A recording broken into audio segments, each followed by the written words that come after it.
Hello, ಎಲ್ರಿಗೂ ನಮಸ್ಕಾರ. Sam's kitchen and ವ್ಲಾಗ್ಸ್ಗೆ ಸ್ವಾಗತ. ಇವತ್ತು ಖಾರ ಪೊಂಗಲ್ ಮಾಡೋಣ ಅಂತ ಅಂದ್ಕೊಂಡಿದ್ದೀನಿ.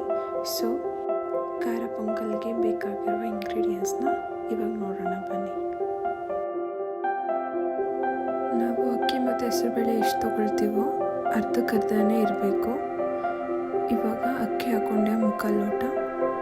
ಈಗ ಹೆಸರುಬೇಳೆ ಹಾಕ್ಕೊಳ್ತಾ ಇದ್ದೀನಿ 3/4 ಲೋಟ. ಇದನ್ನು 2ರಿಂದ 3 ಸಲ ತೊಳೆದು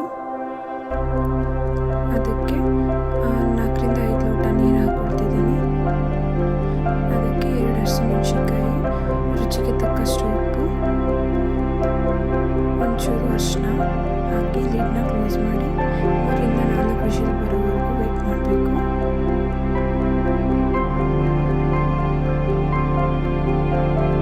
ಈಗ ಖಾರ ಪೊಂಗಲ್ಗೆ ಮಸಾಲೆ ರೆಡಿ ಮಾಡ್ಕೊಳ್ಳೋಣ. 3 ಬೆಳ್ಳುಳ್ಳಿ, 1 ಇಂಚು ಶುಂಠಿ, ಕಾಯಿ, 3 ಹಸಿರು ಮೆಣಸಿನ್ಕಾಯಿ ಇವಾಗ ರುಬ್ಕೊಳ್ಳೋಣ. ಆಗಿದೆ. ಈಗ ಚಟ್ನಿ ರೆಡಿ ಮಾಡ್ಕೊಳ್ಳೋಣ. ನನ್ನ ಕಾಯಿನ ಕಟ್ ಮಾಡಿ ಇಟ್ಕೊಂಡಿದ್ದೆ, ಅದು ಒಂದು ಹೋಳು ಹಾಕ್ತಾ ಇದ್ದೀನಿ. 4 ಹಸಿಮೆಣಸಿನ್ಕಾಯಿ, 1 ಹಿಡಿ ಕೊತ್ತಂಬರಿ ಸೊಪ್ಪು, 1 ಬೆಳ್ಳುಳ್ಳಿ, ಒಂಚೂರು ಹುಣಸೆಹಣ್ಣು, ಹುರ್ಗಡ್ಲೆ, ರುಚಿಗೆ ತಕ್ಕಷ್ಟು ಉಪ್ಪು,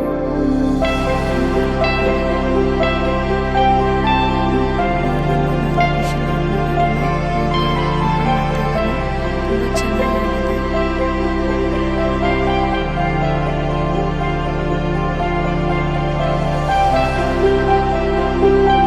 ಒಗ್ಗರಣೆಗೆ 2 ಟೇಬಲ್ ಸ್ಪೂನ್ ಕುಕಿಂಗ್ ಸಾಸಿವೆ, ಮೆಣಸು, ಜೀರಿಗೆ, 3ರಿಂದ 4 ಜಜ್ಜಿರೋ ಬೆಳ್ಳುಳ್ಳಿ, ಸ್ವಲ್ಪ ಕೊತ್ತಂಬರಿ ಸೊಪ್ಪು, ಸ್ವಲ್ಪ ಫ್ರೈ ಮಾಡ್ಕೊಳ್ಳಿ. ಆಗಲೇ ರುಬ್ಬಿಟ್ಕೊಂಡಿದ್ದೆಲ್ಲ ಮಸಾಲೆ ಅದನ್ನು ಆ್ಯಡ್ ಮಾಡ್ತಾ ಇದ್ದೀನಿ.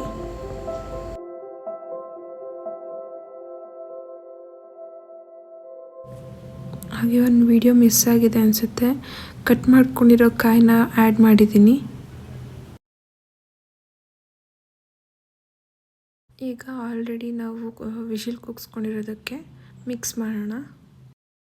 ಈಗ ರೆಡಿ ಆಯಿತು ಬಿಸಿ ಬಿಸಿ ಖಾರ ಪೊಂಗಲ್, ರೆಡಿ ಟು ಸರ್ವ್. ಯಾರು ಇನ್ನು ನನ್ನ ಚಾನೆಲ್ನ ಸಬ್ಸ್ಕ್ರೈಬ್ ಮಾಡಿಲ್ವೋ ಅವರು ಇವಾಗಲೇ ಸಬ್ಸ್ಕ್ರೈಬ್ ಮಾಡಿ, ಲೈಕ್ ಮಾಡಿ, ಶೇರ್ ಮಾಡಿ. Thank you.